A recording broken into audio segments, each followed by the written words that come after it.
손녀는 할머니의 입에서 희미하게 들려온 말을 기억합니다. 젊은 남자가 때렸어. 한 노인이 병원 복도에서 사라졌습니다.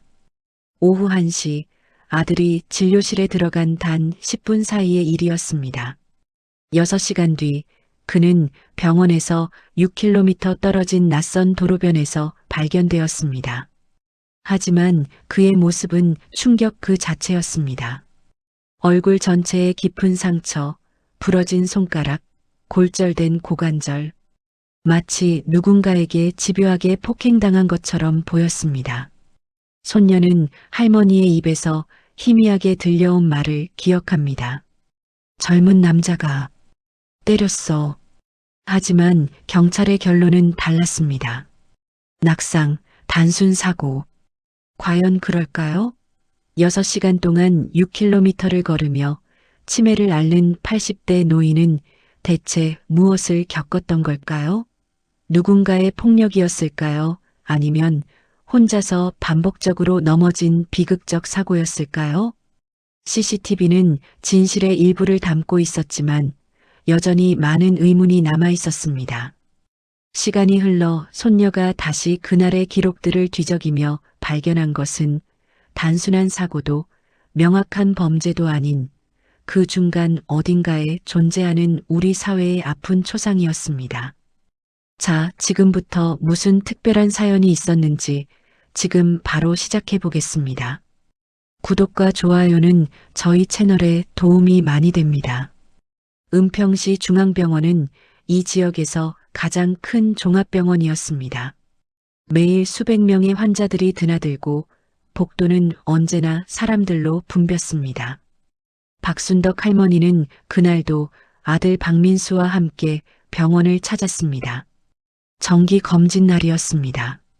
82세의 나이, 허리는 굽었지만 아직 혼자 걷는 데는 큰 무리가 없었습니다.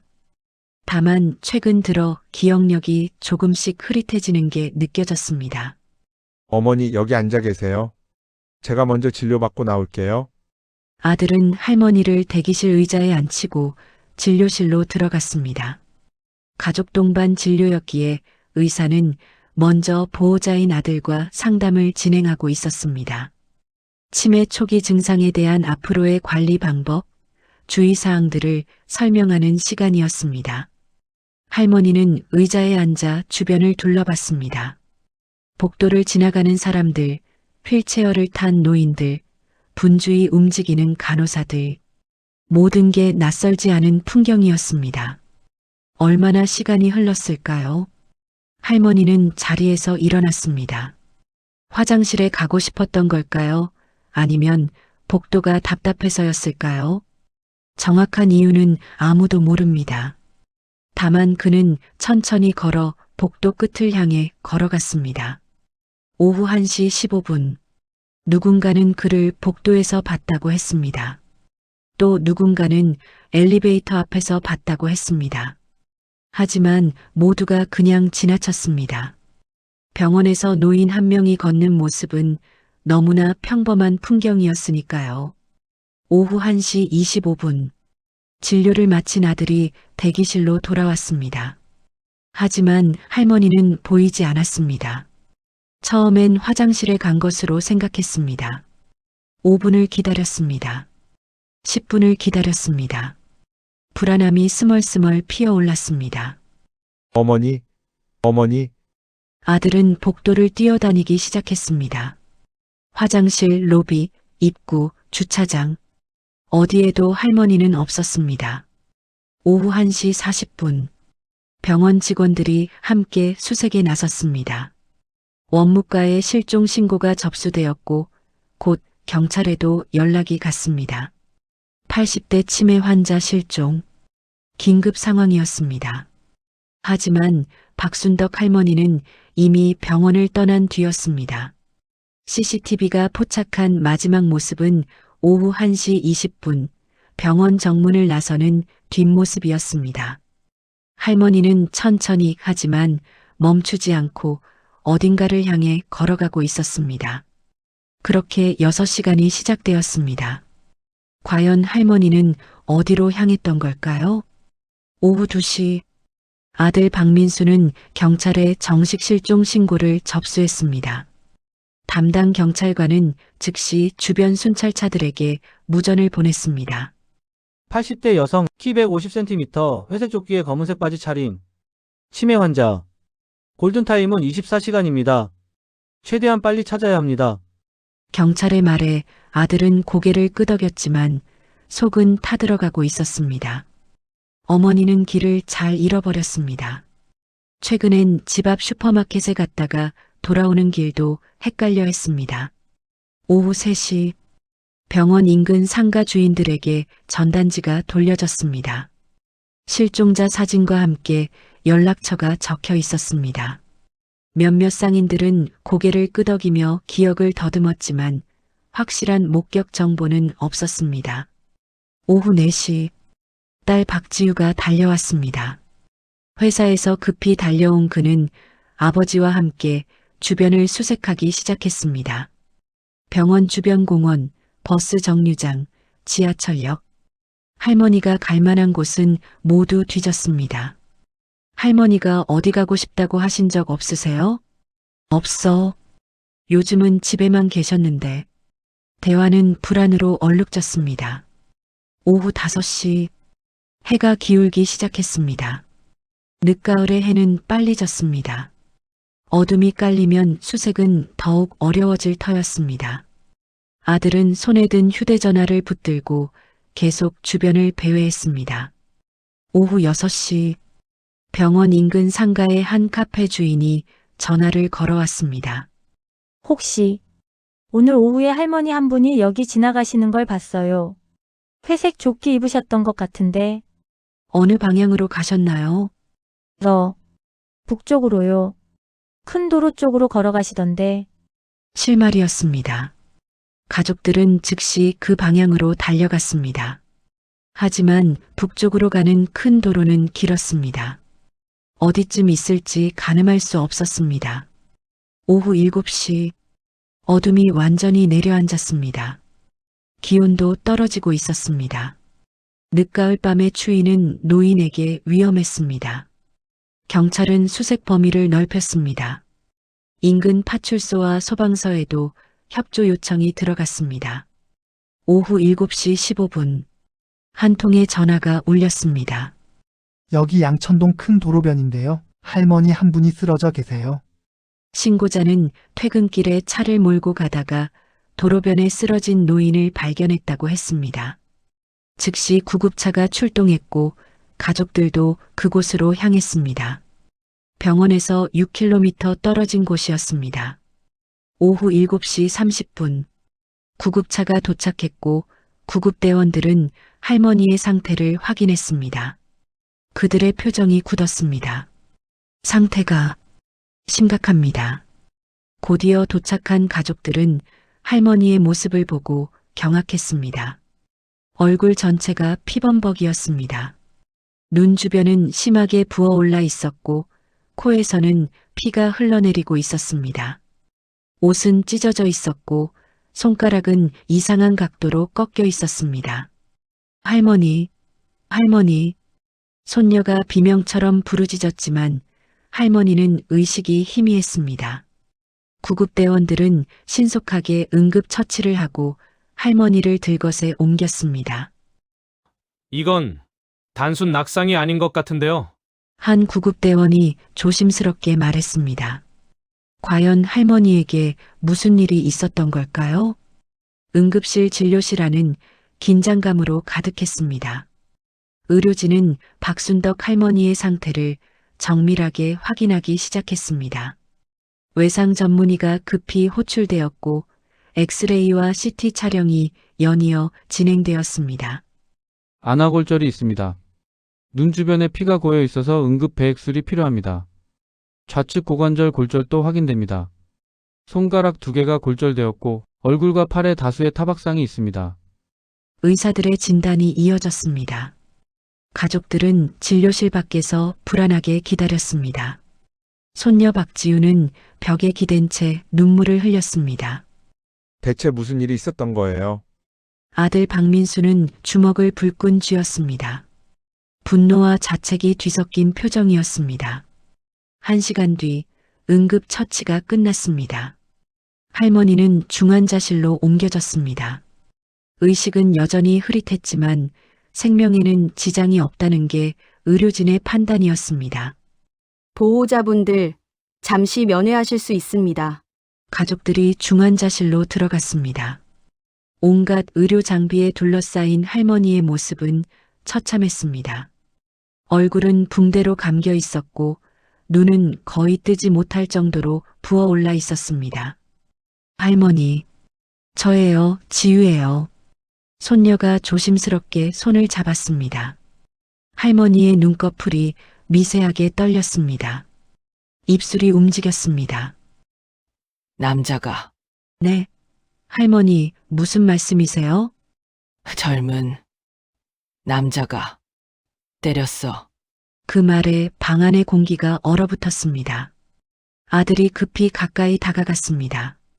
어머니 누가 때렸어요? 어떤 남자예요? 하지만 할머니는 더 이상 말하지 못했습니다. 다시 의식이 흐려진 것이었습니다. 가족들은 즉시 병원 밖으로 나와 대기 중이던 경찰관에게 상황을 설명했습니다. 할머니가 폭행당하신 것 같습니다. 젊은 남자가 때렸다고 하셨어요. 경찰관은 수첩에 기록하며 고개를 끄덕였습니다. 알겠습니다. 폭행 사건으로 접수하겠습니다. 주변 CCTV를 전부 확보해서 확인해 보겠습니다. 사건은 단순 실종에서 폭행 의심 사건으로 전환되었습니다. 다음 날 아침 할머니는 고관절 수술을 받았습니다. 수술은 4시간 동안 진행되었고 다행히 성공적으로 끝났습니다. 하지만 의사는 가족들에게 심각한 표정으로 말했습니다.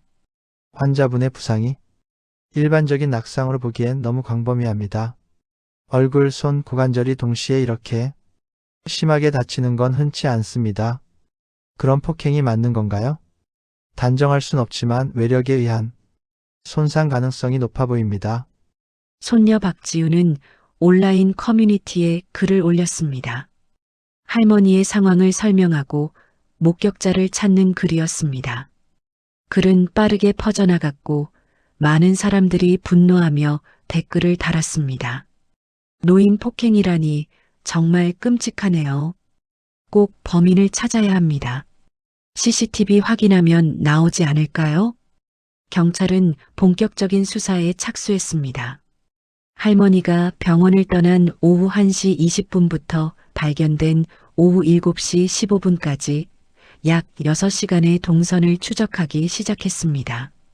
그런데 CCTV를 확인하던 경찰은 이상한 점을 발견했습니다. 할머니는 분명 혼자 걸어가고 있었습니다. 누군가와 함께 있는 모습은 포착되지 않았습니다. 과연 할머니를 폭행한 남자는 정말 존재했던 걸까요? 은평경찰서 강력팀은 사건을 배당받았습니다. 담당 형사는 이철민 경위였습니다. 15년차 베테랑 형사인 그는 수많은 사건을 다뤄왔지만 이번 사건은 뭔가 석연치 않았습니다.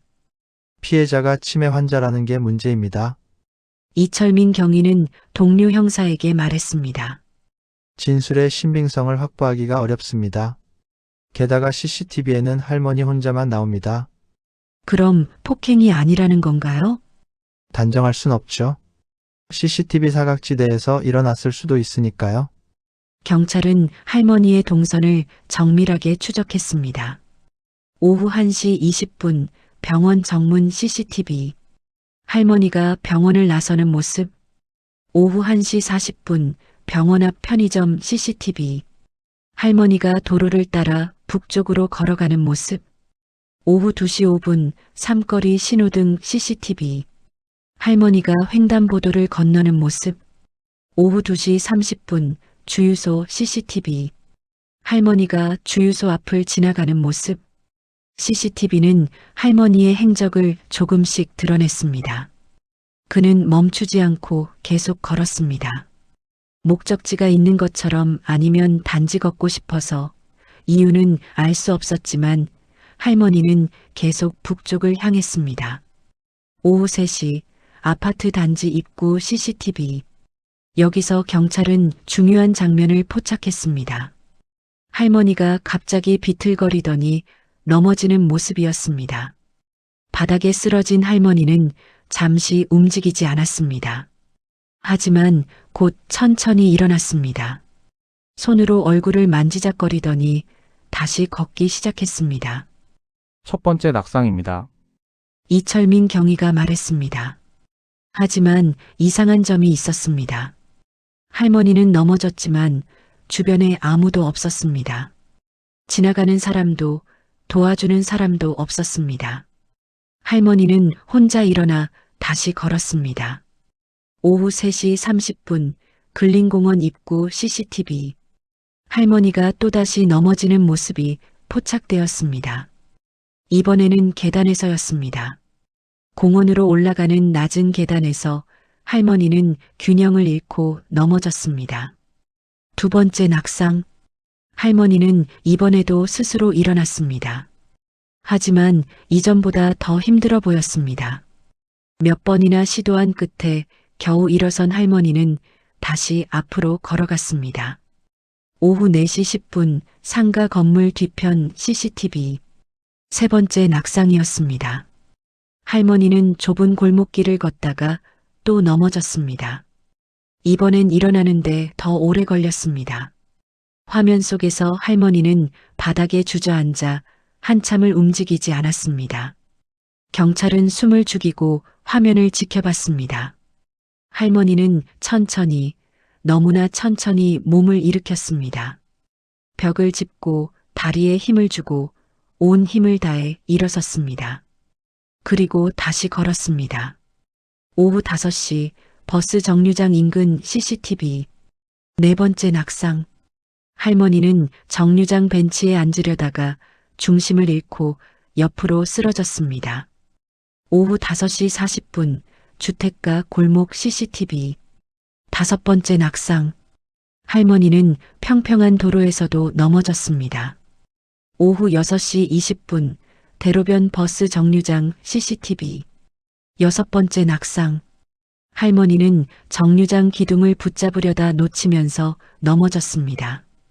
이철민 경위는 화면을 멈췄습니다. 6번입니다. 6시간 동안 최소 6번 넘어졌습니다. 사무실은 침묵에 잠겼습니다. 그럼 폭행이 아니라는 건가요? CCTV상으로는 할머니 혼자 넘어진 것으로 보입니다. 누군가 폭행하는 장면은 없습니다. 하지만 의문은 남았습니다. 과연 반복적인 낙상만으로 저렇게 심각한 부상을 입을 수 있는 걸까요? 그리고 왜 아무도 넘어진 할머니를 도와주지 않았던 걸까요? 경찰은 할머니가 지나간 경로의 목격자들을 찾아 나섰습니다. CCTV만으로는 알 수 없는 것들이 있었습니다. 직접 본 사람들의 증언이 필요했습니다. 첫 번째 목격자는 병원 앞 편의점 주인 김영수였습니다. 네, 그날 오후에 할머니가 지나가는 걸 봤어요. 천천히 걸어가시더라고요. 처음엔 그냥 산책하시는 줄 알았죠. 요즘 노인분들이 운동 삼아 많이 걸어 다니시잖아요. 특이한 점은 없었나요? 글쎄요. 좀 멍하신 것 같긴 했는데 그냥 할머니들이 다 그러시니까. 제가 뭐라고 할 처지는 아니었어요. 두 번째 목격자는 삼거리 신호등 근처에서 노점을 하는 박미선이었습니다. 할머니 봤어요. 횡단보도 건널 때 좀 위태위태 하시더라고요. 신호가 깜빡이는데도 천천히 걸으셔서 차들이 경적을 울렸어요. 그래도 할머니는 당황하지 않고 그냥 계속 걸으셨어요. 도와드리진 않으셨나요? 저도 손님이 있었거든요. 그리고 할머니가 결국엔 건너셨으니까 뭐 괜찮으신 줄 알았죠. 박미선의 목소리에는 미안함이 묻어났습니다. 세 번째 목격자는 아파트 경비원 최동석이었습니다. 할머니가 아파트 앞에서 넘어지신 거 봤습니다. 그때가 오후 3시쯤이었을 거예요. 제가 달려가려고 했는데 할머니가 혼자 일어나셨어요. 괜찮으시냐고 여쭤봤더니 그냥 고개만 끄덕이시고 가시더라고요. 얼굴에 상처는 없었나요? 있었던 것 같은데. 저도 자세히는 안 봤습니다. 그냥 좀 다치셨나 보다 했죠. 설마 그렇게 심각할 줄은. 네 번째 목격자는 공원에서 운동하던 주민 이순자였습니다. 공원 계단에서 넘어지신 거 제가 직접 봤어요. 깜짝 놀라서 달려갔죠. 할머니 괜찮으세요? 병원 가셔야 하는 거 아니에요? 그렇게 물었는데 뭐라고 하시던가요? 아무 말씀도 안 하셨어요. 그냥 절 보시더니 고개를 저으시고는 다시 걸어가셨어요. 제가 팔을 잡으려고 했는데 뿌리치시더라고요. 어디 급하게 가실 때가 있으신가 보다 했죠. 다섯 번째 목격자는 상가 건물에서 일하는 직원 한민준이었습니다. 건물 뒤편 골목에서 할머니가 쓰러져 계신 거 봤습니다. 담배 피우러 나왔다가 우연히 본 거예요. 할머니 어디 아프세요? 구급차 불러드릴까요? 그렇게 물었는데 할머니가 뭐라고 하셨나요? 괜찮다고. 그냥 일어나셨어요. 근데 얼굴에 피가 좀 보이긴 했어요. 코피가 난 것 같았는데 할머니가 손으로 닦으시더라고요. 제가 걱정돼서 따라가려고 했는데 할머니가 손을 저으시면서 가지 말라고. 그래서 그냥 봤습니다. 여섯 번째 목격자는 버스 정류장에서 할머니를 본 고등학생 정민재였습니다. 할머니가 정류장에서 쓰러지는 거 봤어요. 저도 깜짝 놀라서 다가갔는데 할머니가 혼자 일어나셨어요. 근데 진짜 심하게 다치신 것 같았어요. 얼굴이 온통 피투성이었거든요. 그래서 어떻게 하셨나요? 할머니 병원 가셔야 해요. 제가 전화 드릴게요. 그렇게 말했는데 할머니가 이상한 말을 하셨어요. 어떤 말을요? 집에 가야 한다고요. 집에 늦으면 안 된다고. 근데 제 손을 잡으시면서 하시는 말이 여기가 어디냐고. 길을 잃으셨던 것 같아요. 일곱 번째 목격자는 주택가에서 할머니를 본 주민 오경이었습니다. 제가 저녁장 보고 집에 오는 길이었어요. 골목에서 할머니가 비틀비틀 걸어오시는 걸 봤죠. 정말 심각해 보였어요. 얼굴이 말이 아니었거든요. 제가 할머니한테 다가가서 물어봤어요. 할머니 무슨 일 있으셨어요? 누가 때렸어요? 그래서 할머니가 뭐라고 하셨나요? 젊은 남자가 때렸다고 하셨어요. 근데 어디서 그런 일이 있었는지는 말씀을 안 하시더라고요. 제가 경찰에 신고하겠다고 했더니 할머니가 안 된다고 그냥 집에 가야 한다고. 그럼 신고는 안 하신 건가요? 제가 할머니가 원하지 않으시는 것 같아서. 그리고 할머니가 계속 걸어가시니까. 여덟 번째 목격자는 대로변에서 할머니를 발견한 신고자 차준혁이었습니다. 퇴근하고 차 몰고 가는데 도로변에 누가 쓰러져 있는 거예요. 처음엔 그냥 쓰레기인 줄 알았어요. 근데 가까이 가보니까 사람이더라고요. 깜짝 놀라서 바로 119에 신고했죠. 그는 할머니를 발견했을 때의 상황을 생생하게 기억했습니다. 증언들은 모두 일치했습니다. 할머니는 6시간 동안 계속 걸었고 여러 번 넘어졌고 여러 사람이 도우려 했지만 할머니는 거부했습니다. 하지만 한 가지 의문이 남았습니다. 할머니가 말한 젊은 남자는 대체 누구였을까요? 경찰은 사흘간의 수사 끝에 잠정 결론을 내렸습니다. CCTV 분석 결과 피해자는 6시간 동안 혼자 이동했으며 최소 6번의 낙상이 확인되었습니다. 폭행 정황은 발견되지 않았습니다. 이철민 경위는 가족들에게 조사 결과를 설명했습니다. 할머니께서 말씀하신 젊은 남자는 치매로 인한 착각이었을 가능성이 높습니다. 실제로 CCTV에는 할머니 혼자만 나옵니다.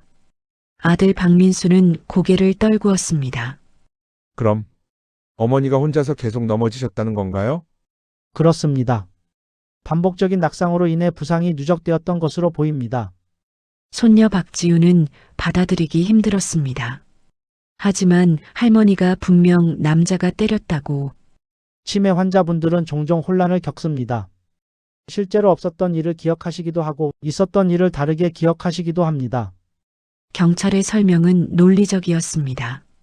하지만 가족들의 마음 한편에는 석연치 않은 무언가가 남았습니다. 사건은 종결되었습니다.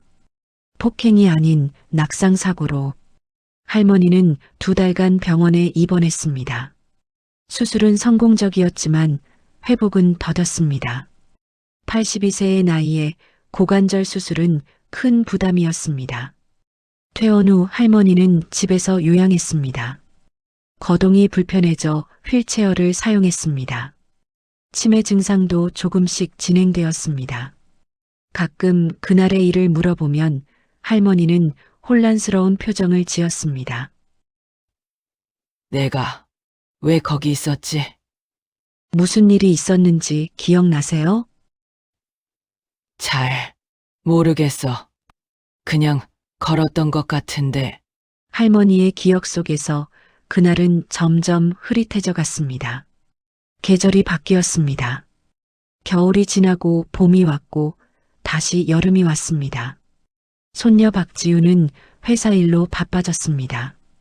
처음엔 자주 할머니를 찾아뵀지만 시간이 지나면서 방문 횟수가 줄었습니다. 그날의 사건도 점점 잊혀져 갔습니다. 하지만 이따금 그날의 일이 떠올랐습니다. 피투성이가 된 할머니의 모습, 젊은 남자가 때렸어라고 했던 희미한 목소리. 정말 착각이었을까요? 1년이 흘렀습니다. 할머니의 치매는 더 진행되었습니다. 이제는 손녀의 얼굴도 가끔 알아보지 못했습니다. 대화도 어려워졌습니다.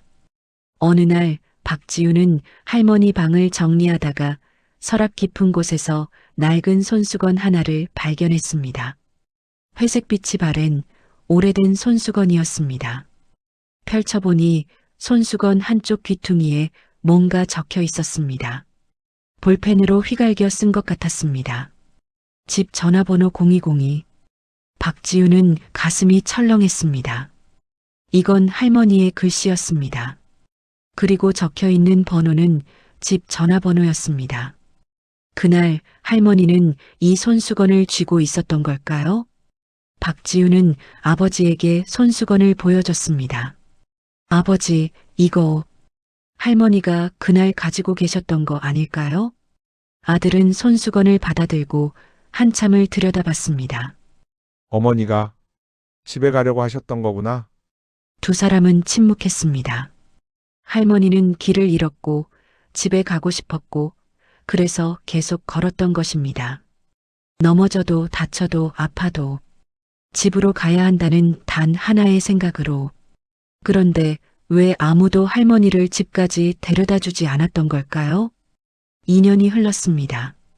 박지우는 이제 결혼을 앞둔 예비 신부였습니다. 삶은 계속 흘러갔고 그날의 사건은 가족들의 기억 속에서 아련한 과거가 되었습니다. 할머니는 여전히 살아계셨지만 이제는 거의 대화가 불가능했습니다. 요양원에서 지내시며 하루하루를 보내고 계셨습니다. 어느 날 박지우는 우연히 온라인 기사 하나를 보게 되었습니다. 치매 노인 실종 신고 10년 새 2배 증가. 기사를 읽던 그는 멈칫했습니다. 기사 내용 중에 할머니의 사건과 비슷한 케이스들이 언급되어 있었습니다. 실종된 치매 환자들이 발견될 때 종종 심각한 부상을 입고 있는 경우가 있다. 하지만 대부분 낙상으로 처리되며 정확한 경위는 밝혀지지 않는다. 박지우는 가슴 한편이 먹먹해졌습니다. 할머니만이 아니었습니다. 수많은 노인들이 같은 일을 겪고 있었습니다. 기사는 계속되었습니다. 문제는 발견 시간입니다. 골든타임을 놓치면 저체온증이나 탈수로 생명이 위험해집니다. 하지만 목격자들이 신고를 꺼리는 경우가 많습니다. 왜 신고를 꺼릴까요? 박지우는 그날의 목격자들을 떠올렸습니다. 편의점 주인, 노점상, 경비원, 주민들. 모두 할머니를 봤지만 아무도 적극적으로 나서지 않았습니다. 박지우는 결심했습니다. 그날의 일을 다시 조사해 보기로. 그는 경찰서를 찾아갔습니다. 이철민 경위는 이미 다른 부서로 이동한 상태였지만 담당 부서에서 당시 자료를 열람할 수 있도록 해주었습니다. CCTV 영상을 다시 봤습니다. 2년 전에 봤던 그 영상들이었습니다. 할머니가 걷고 넘어지고 일어나고 또 걷는 모습. 하지만 이번엔 다르게 보였습니다. 첫 번째 낙상 장면. 아파트 앞. 할머니가 넘어지고 경비원이 다가가고 할머니가 거절하는 모습. 박지우는 영상을 멈췄습니다. 경비원은 왜 더 강하게 붙잡지 않았을까요? 왜 구급차를 부르지 않았을까요? 그는 직접 그 아파트를 찾아갔습니다. 경비원 최동석은 여전히 그곳에서 일하고 있었습니다. 할머니 일 기억하세요? 아, 그 일요? 물론 기억하죠. 지금도 가끔 생각나요. 왜 구급차를 부르지 않으셨어요? 최동석은 한숨을 쉬었습니다. 그게 할머니가 괜찮다고 하셨잖아요. 제가 뭐라고 강제로. 하지만 할머니는 치매 환자셨어요. 판단력이 흐려진 상태였고요. 그걸 제가 어떻게 알아요? 그냥 할머니 한 분이 넘어지셨길래 도와드리려 했는데 거절하시니까. 최동석의 목소리에는 변명이 섞여 있었습니다. 하지만 동시에 미안함도 묻어났습니다. 지금 생각하면 제가 좀 더 적극적으로 도와드렸어야 했는데.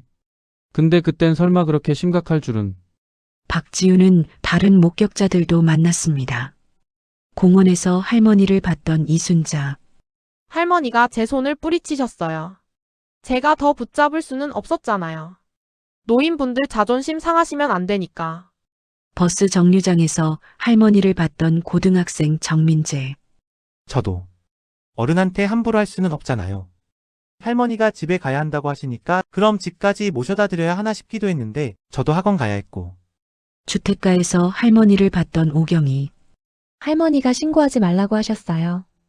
누가 때렸다고는 하셨는데 경찰은 부르지 말라고. 저도 난처했죠. 할머니 의사를 무시할 수는 없잖아요. 모두 나름의 이유가 있었습니다. 하지만 결과적으로 아무도 할머니를 구하지 못했습니다. 박지우는 깨달았습니다. 이것은 개인의 문제가 아니었습니다. 우리 사회 전체의 문제였습니다. 노인을 보살펴야 한다는 것은 알지만 어떻게 해야 할지 모르는 사회. 도와주고 싶지만 선을 넘으면 안 된다고 생각하는 사회. 누군가 나서주길 바라지만 자신이 나서기는 부담스러운 사회. 그리고 그 틈새에서 할머니는 6시간 동안 혼자 헤맸던 것입니다. 과연 우리는 할머니를 구할 수 있었을까요? 봄날 박지우는 할머니가 계신 요양원을 찾았습니다. 할머니는 휠체어에 앉아 창밖을 바라보고 계셨습니다. 표정은 평온했습니다. 이제는 그날의 일도 아픔도 모두 잊으신 것 같았습니다. 할머니. 박지우가 조용히 불렀습니다. 할머니는 천천히 고개를 돌렸습니다. 손녀를 알아보는 것 같기도 아닌 것 같기도 한 눈빛이었습니다. 지우가 왔어요. 할머니는 희미하게 미소 지었습니다. 박지우는 할머니 옆에 앉았습니다. 할머니의 손을 잡았습니다. 주름지고 거친 손이었습니다. 그날 6번이나 넘어지면서도 계속 일어났던 그 손. 할머니, 그날 집에 가고 싶으셨죠? 할머니는 대답하지 않았습니다. 다만 창밖을 바라볼 뿐이었습니다.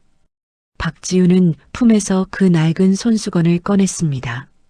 집 전화번호가 적힌 손수건. 이거 할머니가 그날 가지고 계셨던 거죠? 길을 잃을까봐 집 전화번호를 적어두셨던 거죠? 할머니의 눈빛이 잠깐 흔들렸습니다. 무언가를 기억하는 것 같았습니다. 집. 할머니가 작게 중얼거렸습니다. 집에 가야 해. 박지우의 눈에서 눈물이 흘러내렸습니다. 그렇습니다. 할머니는 그저 집에 가고 싶었던 것입니다. 낯선 병원, 낯선 복도, 낯선 사람들. 혼란스러웠고 두려웠고 그래서 유일하게 아는 곳, 집으로 가려 했던 것입니다. 넘어져도 다쳐도 아파도 집에만 가면 괜찮을 거라고 믿으며 할머니가 말했던 젊은 남자는 누구였을까요? 아마도 실제로 존재하지 않았을 것입니다. 치매로 인한 착각, 혼란 속에서 만들어진 기억이었을 것입니다. 하지만 어쩌면 그 남자는 우리 모두였는지도 모릅니다. 할머니를 봤지만 지나쳤던 사람들, 도와주고 싶었지만 망설였던 사람들, 누군가 나서주길 바랐지만 자신은 나서지 않았던 사람들, 우리의 무관심이, 우리의 주저함이, 우리의 회피가 할머니에게는 폭력처럼 느껴졌을지도 모릅니다. 박지우는 그 후 작은 캠페인을 시작했습니다. 온라인 커뮤니티에 할머니의 이야기를 올렸습니다. 다만 이번엔 다른 방식으로 할머니를 도와주세요. 길을 잃은 노인을 보시면 주저하지 말고 도와주세요. 괜찮다고 하셔도 집에 가야 한다고 하셔도 일단 멈춰서서 함께 있어주세요. 구급차를 불러주세요. 경찰에 신고해주세요. 보호자에게 연락해주세요. 그 몇 분의 시간이 한 사람의 생명을 구할 수 있습니다. 글은 천천히 하지만 꾸준히 퍼져나갔습니다. 어느 날 한 통의 메시지가 도착했습니다. 오늘 길에서 헤매시는 할머니를 봤습니다. 처음엔 그냥 지나칠 뻔했는데 당신의 글이 생각나서 멈췄습니다. 할머니는 치매 환자셨고 집을 못 찾고 계셨습니다. 경찰에 신고했고 무사히 가족에게 인계되었습니다. 감사합니다. 박지우는 눈물을 흘리며 답장을 보냈습니다. 감사합니다. 당신이 구한 건 한 할머니가 아니라 우리 모두의 미래입니다. 사건은 종결되었지만 이야기는 계속되고 있습니다. 지금도 어딘가에서 누군가의 할머니가, 할아버지가 길을 잃고 헤매고 있을지 모릅니다. 우리는 그들을 구할 수 있을까요? 아니, 이렇게 물어야 합니다. 우리는 그들을 구할 것입니까? 5년이 흘렀습니다. 박순덕 할머니는 87의 나이로 평화롭게 눈을 감으셨습니다. 가족들이 모두 모인 자리에서 조용히 잠드셨습니다. 장례식장에는 많은 사람들이 찾아왔습니다. 가족, 친척, 이웃들, 그리고 몇몇 낯선 얼굴들도 있었습니다. 경비원 최동석이 왔습니다. 조문객 명단에 이름을 적으며 그는 작게 중얼거렸습니다. 미안했습니다, 할머니. 주민 이순자도 왔습니다. 국화꽃 한 다발을 놓으며 그는 눈물을 닦았습니다. 고등학생이었던 정민재는 이제 대학생이 되어 있었습니다. 그는 영정 앞에 서서 오래도록 묵념했습니다. 박지우는 영정 사진을 바라봤습니다. 사진 속 할머니는 환하게 웃고 계셨습니다. 그날의 일은 이제 먼 과거가 되었습니다. 하지만 그 교훈은 여전히 남아 있습니다. 우리는 모두 연결되어 있습니다. 누군가의 고통은 우리 모두의 고통입니다. 누군가의 외로움은 우리 모두의 외로움입니다. 그리고 언젠가 우리 모두도 길을 잃을 것입니다. 그때 누군가 멈춰서서 우리를 도와줄 수 있기를. 그것이 바로 할머니가 6시간의 여정을 통해 우리에게 남긴 마지막 메시지입니다.